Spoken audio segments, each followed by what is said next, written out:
To the channel. First film of 2023, and for a change the weather is actually fit for photography.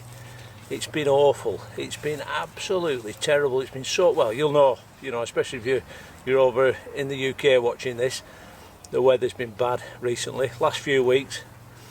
It's just wet and poor light, and today that big yellow thing's shining. So hopefully it's not going to be too bright, but it's a reasonably frosty morning, and we're here today trying to photograph fieldfares, redwings, thrushes, blackbirds. It's a location that I used last year. You'll have seen me down here photographing the barn owls when I had the OM1. Great location, and the farmer that owns the place, he's got this fantastic orchard, and it's got loads of apple trees in it. He does pick some of the apples, but a lot of them he leaves them, and every year we get big flocks of fieldfares and redwings coming down, and for the past few weeks they've been showing really well. Mate of mine, he's been photographing them, got some lovely pictures, and I looked at the weather yesterday and it's turned cold, so we're getting that little bit of a cold snap now, and it's perfect for low level photography for fieldfares and redwings, getting that nice low perspective. Bit of frost on the apples, all being well. We need to get cracking because I'm running a little bit late, but yeah, we'll get on it now. First thing I need to do, make sure that the apples that are still down here are in a position where I'm going to get some nice backgrounds. First thing I really want to do is have a look where we're going to put the hide, so I'm going to get the camera out, check my focal distances, because I'm on the 500 prime, so I haven't got that flexibility of the zoom, so I need to make sure that any images that I take, I'm not filling the frame too much. Don't forget I'm on the Z9 now, so I've got that, is it 45 megapixels, so I can crop in, so I can afford to come back a bit, and that'll give the birds a bit more confidence as well. I don't want the hide too close to the apples and that. So as I drove down this morning, there was probably 40 or 50 of them down on the apples feeding, so that's dead encouraging. So what we're going to do now, we'll get the gear over there, check where the apples are, get the camera out and check the focal distances.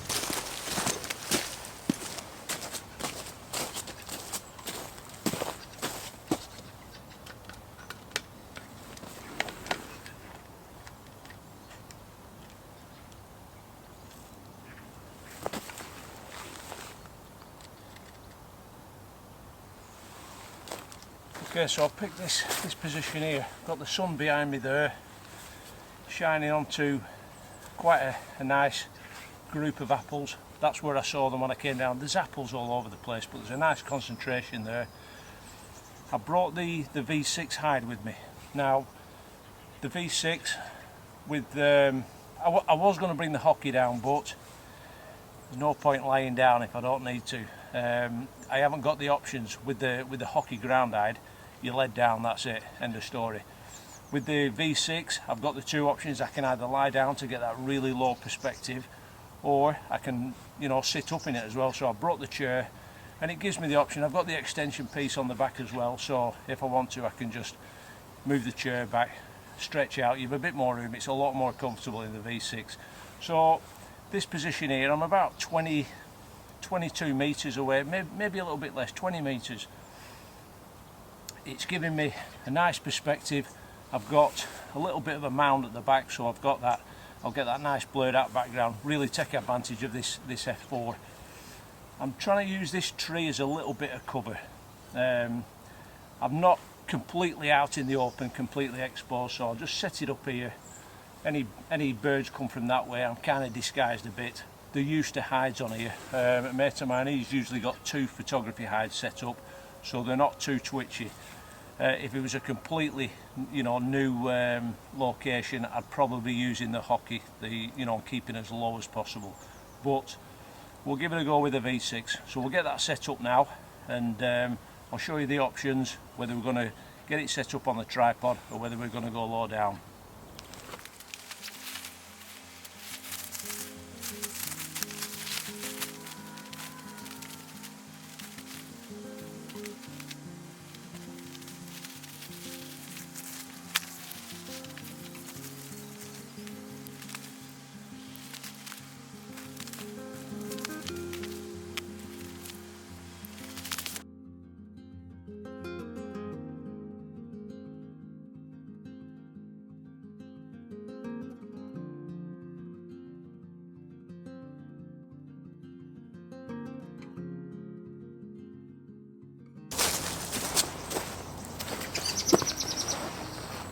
So there we have it, less than 10 minutes, set up, ready to go.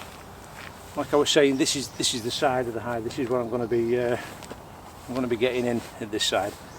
With two options with this, we can either shoot at this height, which it'll be all right. I mean, I'm probably going to shoot low down, to be honest. Like I said, I want to get that nice blurred out foreground and background. So we'll probably shoot low down. You shoot out of these windows. I've not done the review on the V6 yet. I keep promising to do it, and I'll get to it, because this is a belting hide. It's a cracker, really versatile. The fact that it's got the extension on the back as well means I can sleep in it. It's got the built-in ground sheet. I don't have to have that on if I don't want to, but today we're going to do. We're going to get the stuff in now, because I can see them flitting about. I think they're eager to get down on these apples, so we'll get it loaded up in here. I'll see you in there.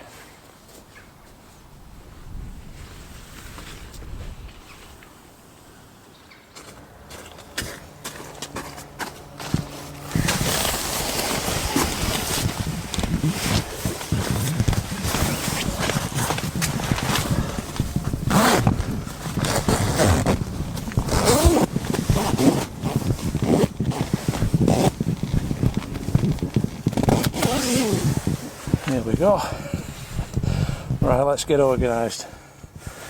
Yeah, nice view from here, lovely. Like I said, we've got the extension bit on. It makes it so much more comfortable in here with this on. Again, it all fits in the bag the same, but we're going to do a review on this. So let's get set up. Let's get some pictures took. I tell you, I've been struggling lately. I'm not going to lie. I have been struggling, getting a bit disillusioned, to be honest. Not only with the weather, but just, I don't know, you know, the last film I did, we were after the buzzards. We put that nice post out, and I got them down. They came down. You know, I found, well, I was watching them on the on that Keen Ranger cam, but wow, they have been really, really elusive. Can't put my finger on it really. I mean, I was putting bit of roadkill down, they weren't coming down, and then just tried some other stuff. You know, I had the what hide were I using? Oh, we're using the Lagopus. Concealment was fantastic, and it's small, that hide. I don't know whether that was putting them off, but changed the hide, put the monal down, the big one, the 2-person one.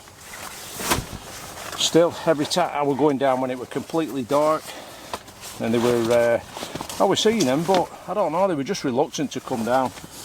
And I think the thing is, I bet I had 6 full day sessions, and I mean full days, you know, dark to dark. And when you're coming away with no pictures, I know I've said it before, it's not about getting the picture, well, you get a bit fed up sometimes. So, like today, I could have gone down today and had another go with them. But I thought, no, I need to get some images on the memory card. Bit of a reset. So, beautiful day today. Hopefully they're going to come down. It's a good sign that they're still knocking about. Not photographed fieldfares like this before. Only when I've been out, you know, doing walkabout stuff. But they're a fantastic bird. They're beautiful colours, especially in this light as well. So, we're going to set this tripod up first, and I'll show you the other options that we've got.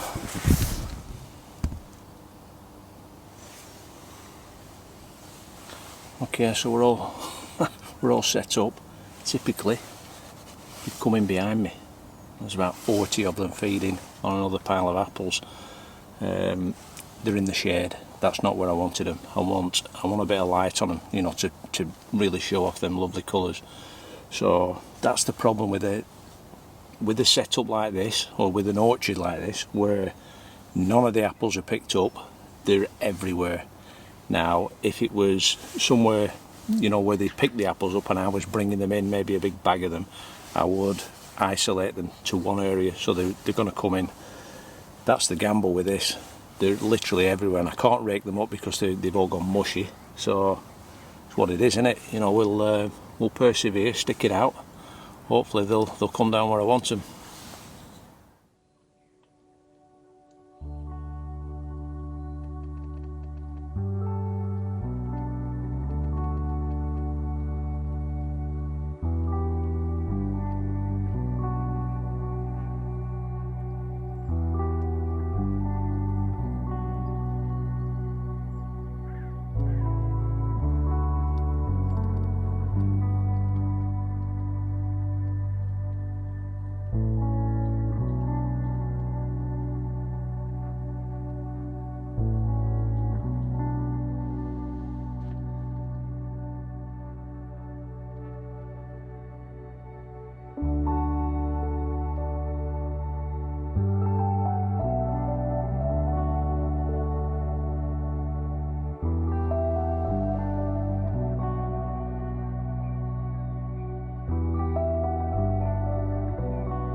Well, we just had a really busy 10 minutes. There was nothing happening. Then they started coming down behind me, so I had to change position.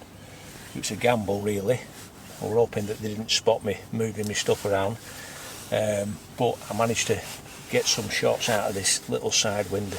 Like I said, on these Tragopan hides. Just move this out of the way. You've got this window down at the bottom where you can put your tripod leg. Well, you can also shoot out of them. Now, I was saying before, I'm trying to keep my voice down because they've just landed in front again.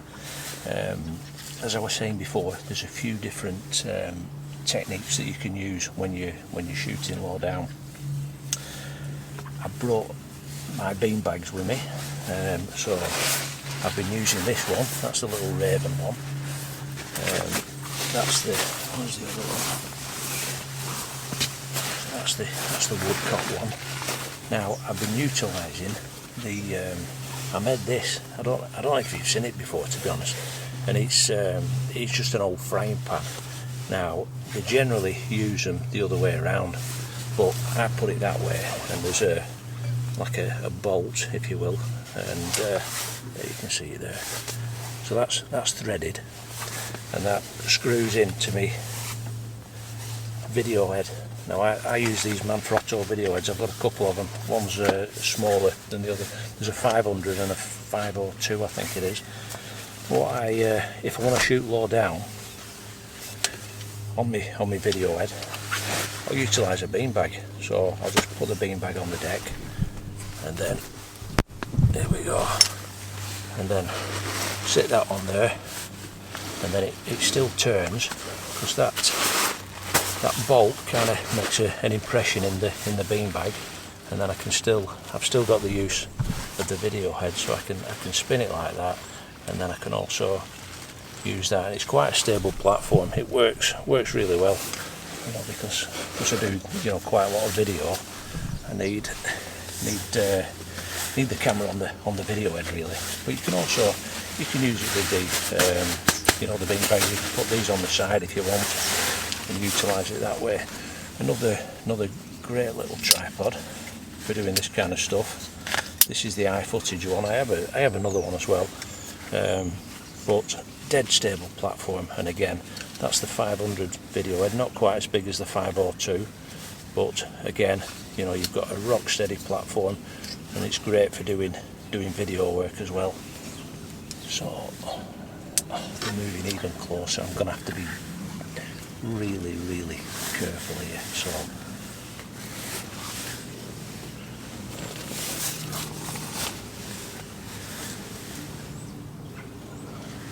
the light is absolutely perfect at the moment.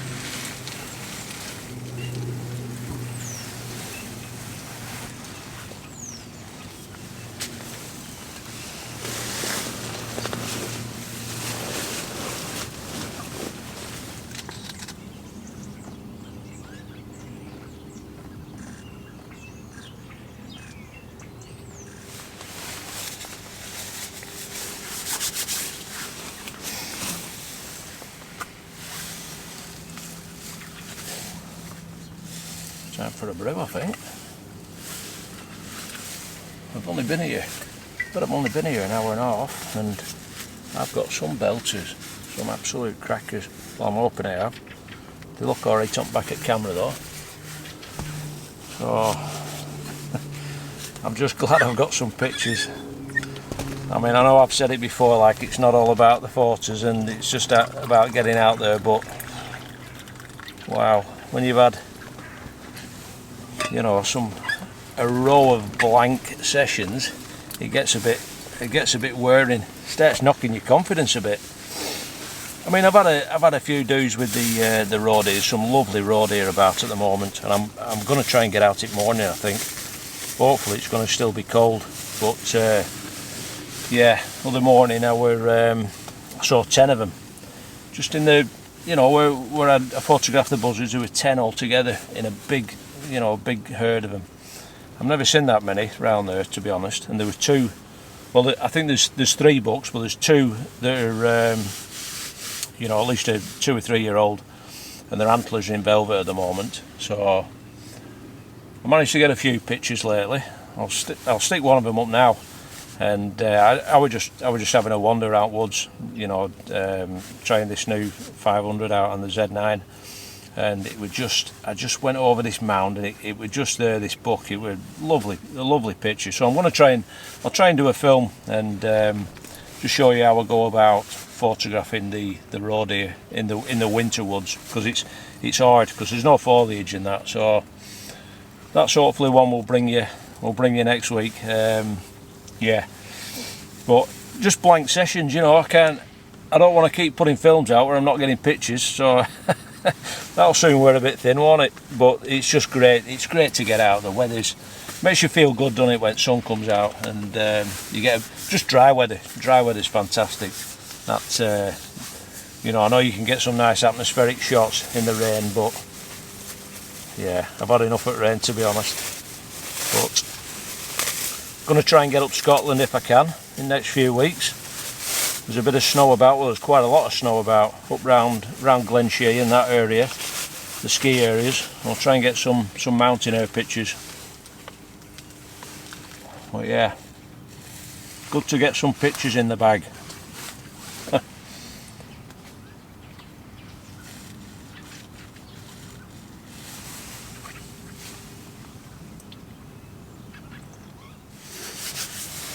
yeah, I'm just weighing up what other lens to get. The next lens in the collection, in the one lens collection that I have at the moment.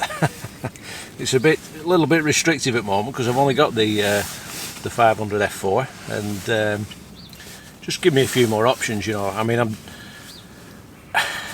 I'm torn between the 100 to 400, the Z lens, and there's a 200 to 400 as well, the old G lens, which is a big brute. I want to try and pick something, you know, that's a bit smaller, something that I can get in bag and head up on mountains. So I don't know, not too sure. I'm definitely going to get another 300 2.8 because I missed that lens. You know, when I had it on the D500, it was absolutely fantastic, brilliant lens, especially for, you know, low light stuff, for the badgers and the foxes. I mean, I look at some of them fox cub images that I got with that 300, and they're just absolutely superb. So not sure whether to go for the VR2 or the VR, you know, the first edition. Don't know whether it's worth the extra money, because you probably pay another, I don't know, maybe another 750, 800 quid for the VR2 version. I don't know whether it's worth it. If anyone's got any, you know, any ideas on that suggestion, you know, getting the first edition rather than the second, I'd be interested in hearing your opinions. But yeah, at the moment, the old the old 500 f4 is it's working a treat. It's absolutely sharp as a tack, and I'm still getting used to the Z9 because there's a lot to learn on it. But yeah, great camera. I'm really enjoying it. Nice to get some pictures on it.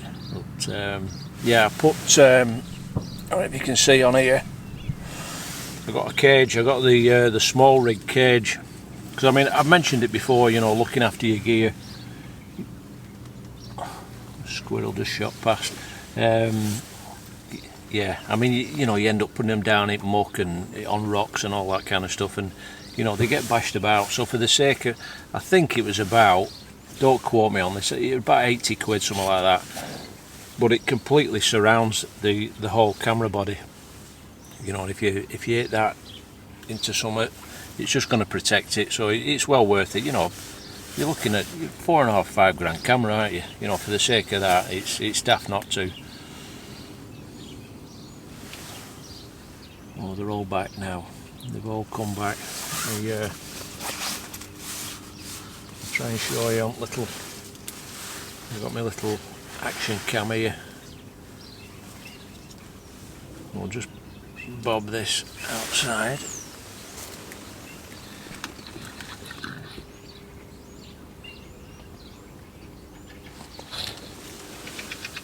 It's probably not picked them up, to be honest, because we'll get back on it.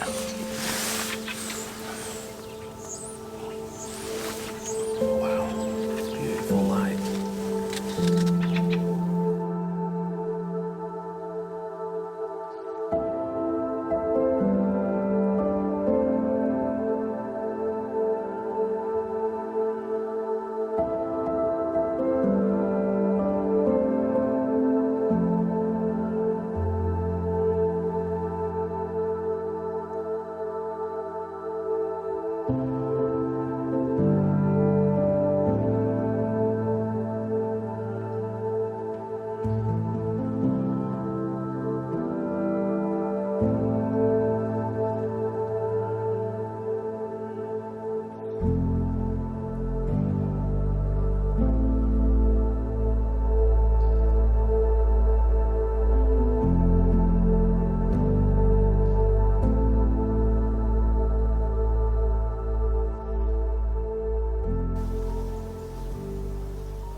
Right, folks, that concludes the Fieldfare session. What a great little session we had there. I've not been here. What time is it now? It's only 12:20, so I've only been here a couple of hours. Well, 3 hours maybe. And I've got some lovely shots. Well, I'm hoping I've got some lovely shots on the back of the camera. They look grand, and I've got some nice footage as well. So just recapping really, we use the V6, which with this extension piece on the back, it gives you that option to lie down. It's got the built-in ground sheet, you can just fold that back, you don't have to deploy that. If the ground's wet, use the ground sheet. It's a great bit of kit that. Also, it gives you that option to shoot low down, so you can stretch out, lie down, you can shoot out of the side windows. It's got the little zip openings that you can put the tripod leg out, but if you want to shoot out that window, you can get down low, get your lens out the side, and you're at that fantastic level. You're at eye level, which is what I wanted to, you know, try and utilize today. I wanted to utilize, you know, the depth of field on this big prime lens, and it worked a treat. I got some really nice close-up shots. So just recapping, if we were you know, shooting out through the normal window, that height, I'd use the tripod with the video head on. As I was saying, I wanted to get low down, so I had a few options. This is the inverted frying pan that I use. I've got my video head bolted to that. Now I can, so I have a couple of options. I can just, you know, plonk that on the ground and shoot like that. Sometimes I'll put it on the beanbag. So this is one of the Raven beanbags.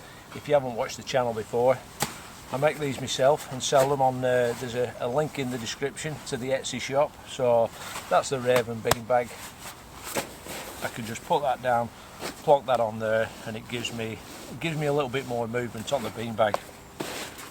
I can also utilise the woodcock beanbag if I want to. I can just put that sideways, and again, you know, I can shoot like that.